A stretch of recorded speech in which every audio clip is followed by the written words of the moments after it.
Disclaimer. This video contains discussion of heavy topics such as sexual assault. Viewer discretion is advised.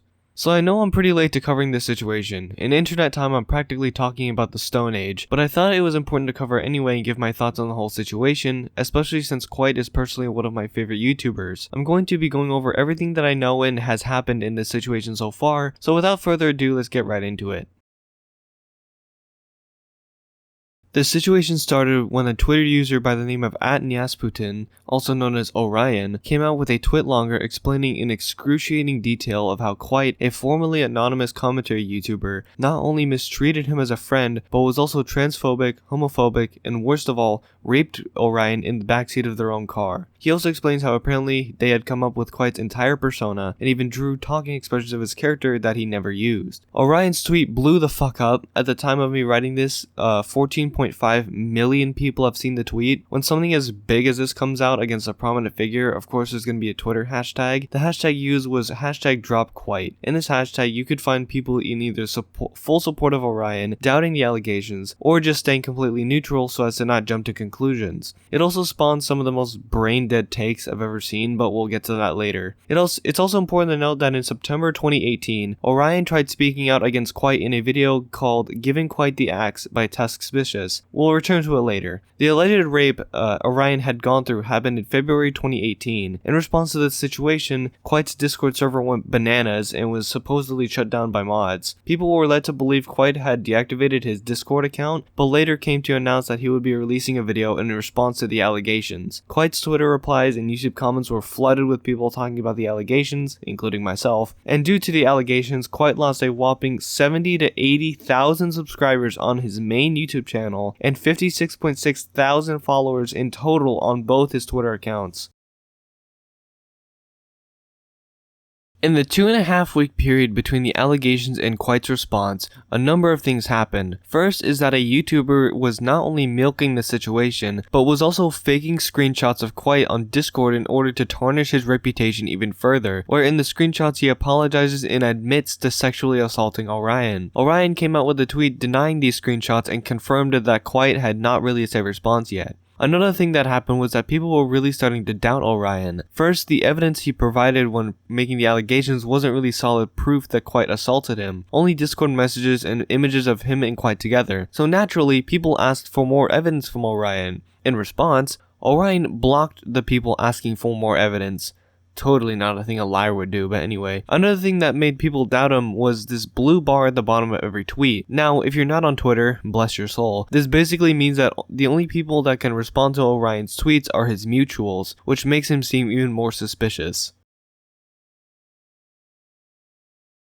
On March 11th, 2.5 weeks after the allegations came out, Kwite came out with a 1.5 hour long response video titled For the Record, along with a tweet linking the video. At the time of writing this, the video has 3.3 million views and over 300,000 likes. This video is probably one of the best, if not the best response to allegations I've ever seen. In the video, Kwite goes completely balls out, not only revealing his face in the video, but revealing extremely personal information about himself, such as the fact that he's a virgin and he has a hard time in sexual scenarios due to him being sexually assaulted twice in the past and just overall sexual anxiety. Not only that, but Kwite has mountains of evidence that not only completely dismantled and destroyed the allegations Orion made against him, but also showed that in fact Orion was the one who was abusive towards him. I cannot recommend to watch Kwite's video enough. If you have time to spare, you should absolutely watch it if you already haven't. But to sum it up, not only did Orion's testimony in the twitlonger not line up with a previous testimony he gave about the same day in the Suspicious video I've mentioned earlier, but Orion was extremely codependent on Kwite, and was the one who engaged in sexual and intimate talk even when Kwite was showing that he was uncomfortable. On top of that, the day that Orion alleged Kwite had raped him, Kwite explained what had actually happened and gave evidence surrounding the date of the event, which was that all they did was kiss each other. Along with that, the transphobic comment Orion alleged Kwite had made during the call was actually said by Orion himself, describing himself. Again, if you have the time, I highly recommend you watch Kwite's video in order to get the full scope of the situation.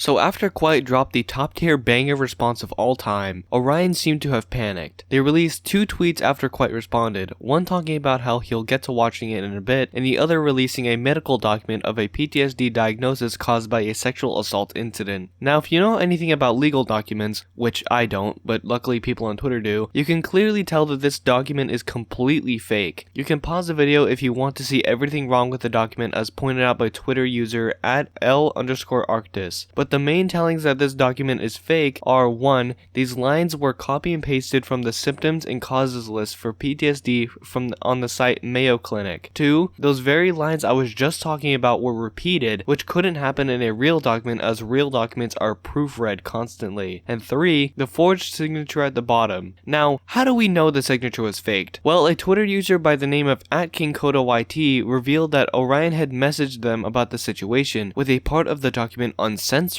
which was the doctor's name used in the document. Now, I don't know about you guys, but this signature does not look like a Perez. I couldn't find the tweet, but someone pointed out how the signature looked more like it was spelling Apnop. Along with the uncensored doctor name, King Koda also revealed that in their DMs, Orion was changing up the story, saying that Kwite had sexually assaulted him with his fingers, which in my opinion, seems like a way of covering up the fact that Kwite admitted that he's a virgin. So now, seemingly everyone is against Orion for falsifying SA allegations and attempting to ruin an innocent man's reputation, and rightly so. So I want to go over one of the brain-dead takes that people proudly put on Twitter in response to the initial allegations. Specifically, this one. I mean, it kinda just speaks for itself, but yeah. I hate when people always want quote-unquote evidence on rape accusations. Why would anyone lie about shit like that? There's other content creators you can enjoy. I hope you stand with the victim, not the abuse. # stand with Orion, # Kwite. So let me break this down. How I interpret the tweet. Basically, if someone claims they were sexually assaulted in the past by a prominent figure, we should just believe them immediately, no proof needed. This is an extremely stupid and harmful mindset to have, especially with the fact that Orion was completely lying. With that kind of logic, even though I have never met this person in my life, never even knew this person existed, I could accuse them of sexually assaulting me and everyone should just believe me. The reason you need evidence for a sexual assault allegation is because those kinds of allegations are incredibly serious and can ruin someone's entire career and life. Think about, I don't know, the Johnny Depp situation, or Amber Heard completely destroyed Depp's career with false allegations and manipulating the story, when in actuality, Amber was the one abusing Depp the entire time. People had thought this once beloved actor was a domestic abuser, and he was blacklisted from movies because of it, when in the end the allegations made against Depp were completely and utterly false. You have to be literally brain dead to think this way.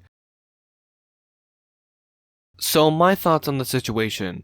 Well, to be honest, I stayed neutral the whole time until Kwite's response in the fake medical document, where it was clear Kwite was innocent. I first heard about the situation from Pegasus' initial video while I was in PE, and it was the first time a YouTuber I watched actually had serious allegations made towards them. So obviously I was pretty distraught when the allegations were made. But now that the situation has died down and Kwite has given his response, I can proudly say that Orion is a disgusting piece of shit. So, what can you take away from this video? Well, I want to ask a question that I'm going to answer. Should you support all potential victims when speaking out? Absolutely. You should support victims that speak up about being sexually assaulted, but should you believe all victims' stories without a shadow of a doubt? Hell no. While it might seem unfair to victims if people stay on the fence until the other side of the story comes out, it's really only the smart thing to do in these types of situations. All you do when completely believing victims with no evidence is hurt actual victims of sexual assault if it turns out the quote-unquote victim was lying. Last thing. Do not target or harass anyone shown or listed in this video, not even Orion, as all it does is spread negativity and escalate conflict on either side of the situation. That's all for now, and I'll see you guys in the next video.